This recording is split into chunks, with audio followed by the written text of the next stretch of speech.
हूं मुस्कान सिंह और आप देख रहे हैं ट्रेंडिंग न्यूज भारत। और इस वक्त की खबर आ रही है दिल्ली से, जहां तेजस्वी यादव ने जाति जनगणना की जीत में मिठाइयां बांटी और पटाखे फोड़े।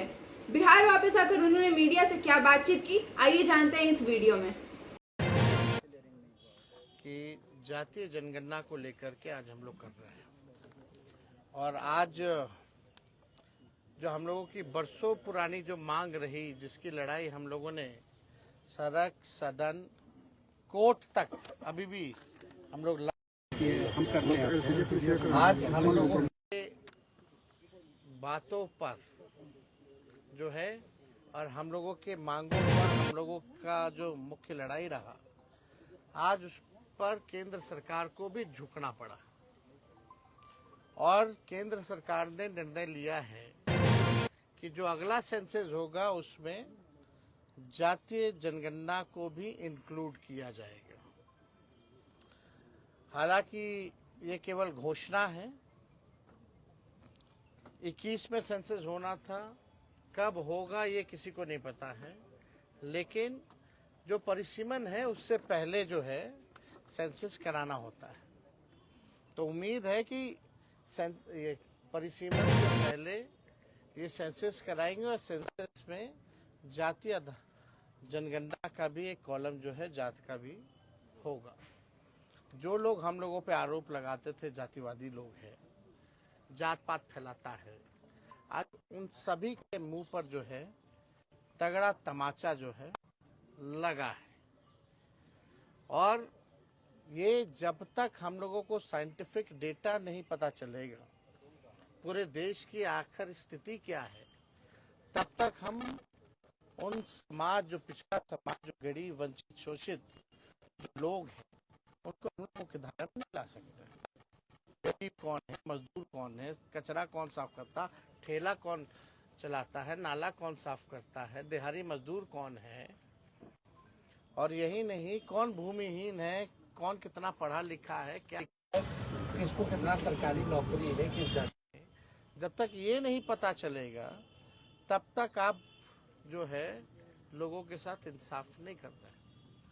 तो एक डेटा आ जाएगा, डेटा के आधार पर आपको जो है इस पे बजट में प्रावधान करना पड़ेगा कि उनको मुख्य धारा में कैसे लाए, बजट उसी हिसाब से बनाना पड़ेगा।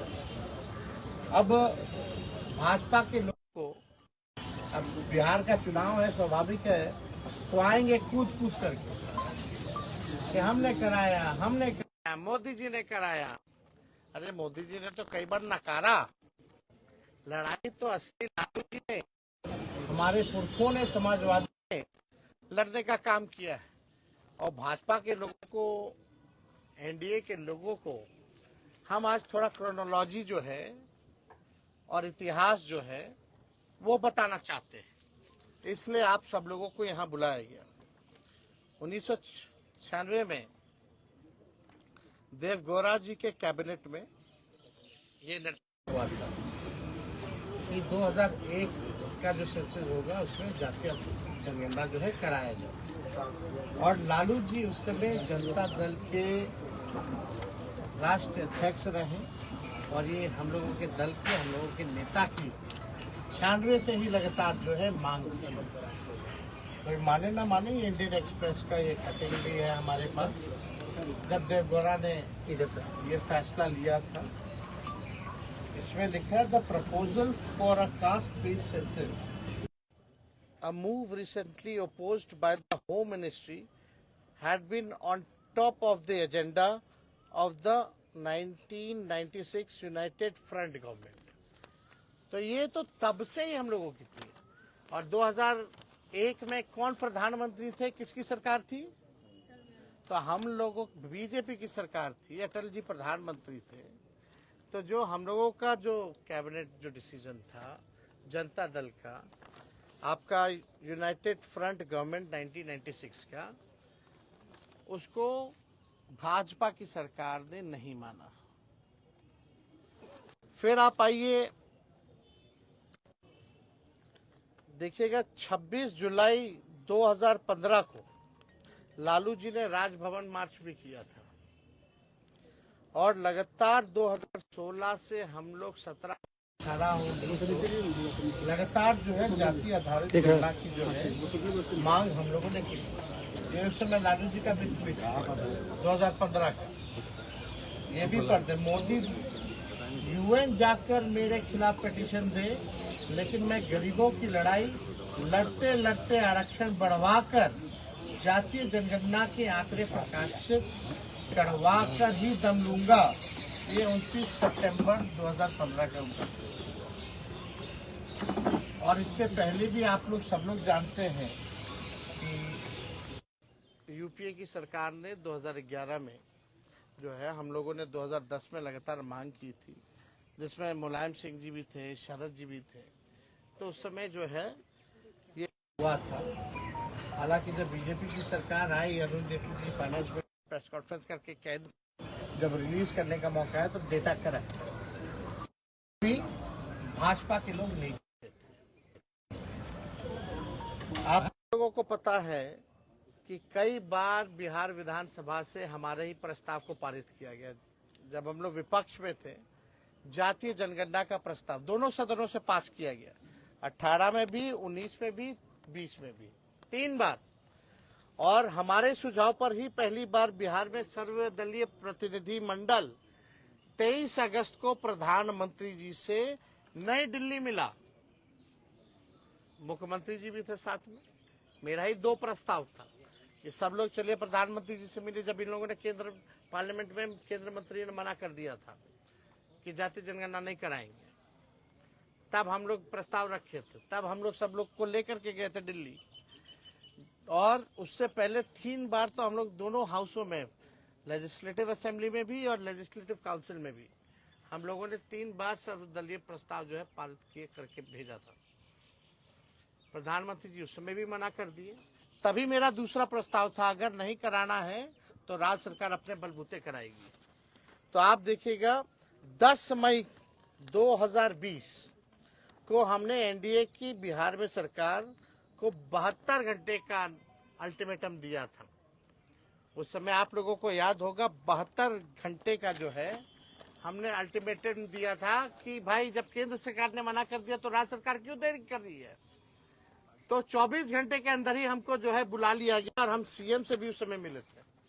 ये बिजनेस स्टैंडर्ड का जो है आर्टिकल है। और 11 मई 2022 का Tejashwi Yadav meets Bihar CM, Nitish says caste base census assured.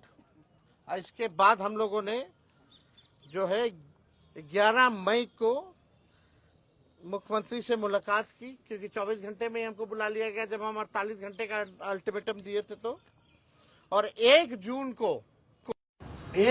2022 को जो है सर्वदलीय बैठक बिहार में पहली बार हुई। तो सारा प्रयास, चाहे राज्य सरकार ने जाति आधारित गणना कराई हो, क्योंकि राज्य सरकार कॉन्स्टिट्यूशन में राज्य सरकार सेंसस नहीं करा सकती, इसलिए हम लोगों ने सर्वे कराया था। Only central government can do census, इसलिए हम लोगों ने सर्वे कराया था ताकि कोई रुकावट ना हो, कोई दिक्कत ना हो। और आप सबको पता है 2 अक्टूबर जब हम लोग उप मुख्यमंत्री थे, महागठबंधन की सरकार 17 महीने की थी, तो 2 अक्टूबर 2023 यानी गांधी जयंती पर हम लोगों ने जातीय जनगणना का जो सर्वे का जो आंकड़े थे, जो रिपोर्ट था, वो प्रकाशित किया था।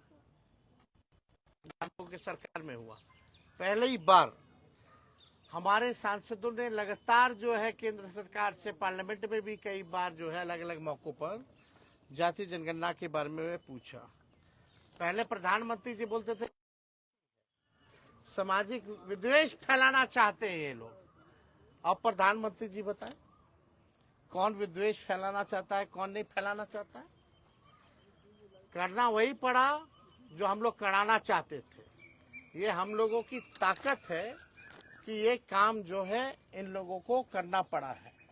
अब विश्लेषण इसका होता रहेगा कि भाई बिहार चुनाव को देखते हुए किया जा रहा है या कुछ भी किया जा रहा हो। पहली बार कर्पूरी ठाकुर जी को भारत रत्न का से नवाजा जाए, इसकी मांग भी बिहार विधानमंडल की बैठक में प्रधानमंत्री आए थे तो उनके साथ हम ही ने पहली बार रखा था और उनको देना पड़ा था। लेकिन जब हम लोगों ने आरक्षण बढ़ाया, केवल रिपोर्ट आ जाए, आप उस पर काम ना करें तो कैसे चलेगा। तो बिहार सरकार अब तक क्या कर रही है, इस रिपोर्ट पर पहली बार जब सर्वे हुआ बिहार में, उसके बाद पहला बजट की सरकार में अभी कुछ दिन पहले, क्या उस सर्वे का कुछ भी डेटा के हिसाब से बजट में प्रावधान किया गया या बजट बना? नंबर एक सवाल नीतीश जी बताएं, क्यों नहीं उपयोग किया गया?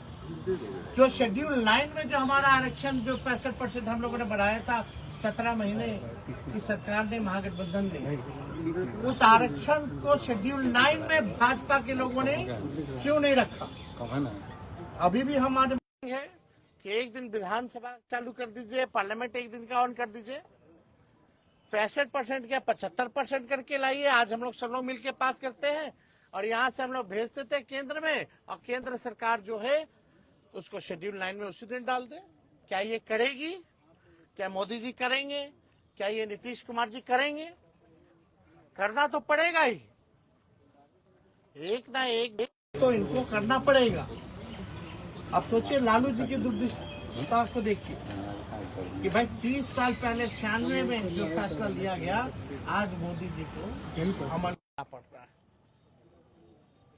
तो हम लोग चाहते हैं और अगली हमारी लड़ाई होगी, एक तो हम लोग देख रहे कि कब करा दे, और करा रहे तो रिपोर्ट का ही लोग क्या कर रहे हैं। और हमारी अगली लड़ाई होगी कि जिस हिसाब से दलित आदिवासी भाइयों का पार्लियामेंट के चुनाव में या स्टेट के विधानसभा के चुनाव में सीटें आरक्षित हैं, उसी हिसाब से हमारी सबसे बड़ी लड़ाई होगी कि पिछड़ा समाज, अति पिछड़ा समाज के लिए भी पार्लियामेंट के चुनाव में, विधानसभा के चुनाव में सीटें आरक्षित हो।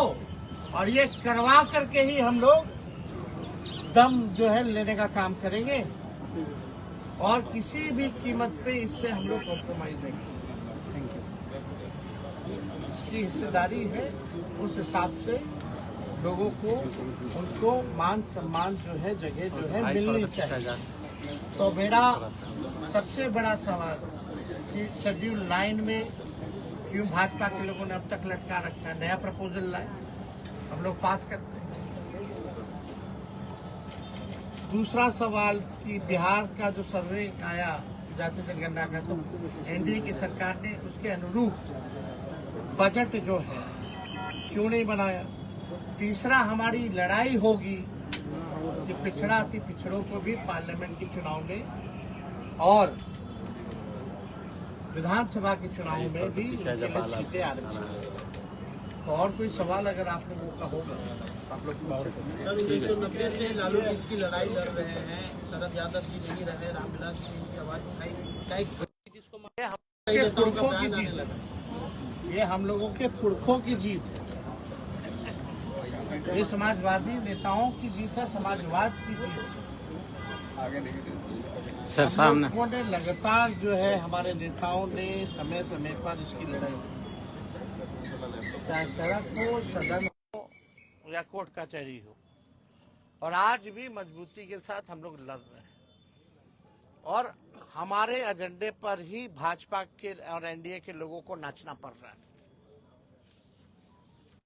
ये तो जीत हुई है, लेकिन अभी देखते हैं कि खाली बिहार चुनाव के लिए सब गुस्सा तो फोड़ा है कि वाकई में ये करा रहे हैं तो रिपोर्ट का कचरे के ढेर में तो नहीं फेंक रहे हैं।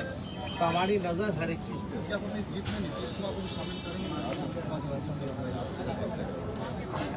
शेड्यूल 9 में क्या नहीं करवाते? अरे भाई, तो हम ना नया अल्टीमेटम में, हमारे ही प्रस्ताव में ना हो गए, तो नीतीश जी का आइडिया था। जेडीयू कह रही है नीतीश कुमार का जीत है, नीतीश कुमार ने बिहार से शुरुआत की, इस वजह से केंद्र में भी होगा। आपको तो हम आर्टिकल दिखाई दी, आपको ट्वीट दिखा दिए, इतिहास और क्रोनोलॉजी बता दिए। ये तो 96 में देवगौड़ा सरकार ने, जब लालू जी जनता दल के अध्यक्ष थे, तभी करवा दिया। लेकिन अटल जी की सरकार, ये लोग ट्वीट को खेल रहे, तो टूटे टूटे में काम ये लोग सड़क पे लड़ाई लड़ी सदन में लड़ाई लड़ी इसका कोई योगदान नहीं है क्या? खाली टूटे पे हो गया क्या? तो आप लोगों को इसलिए हम जो इतिहास जो है हम बताने का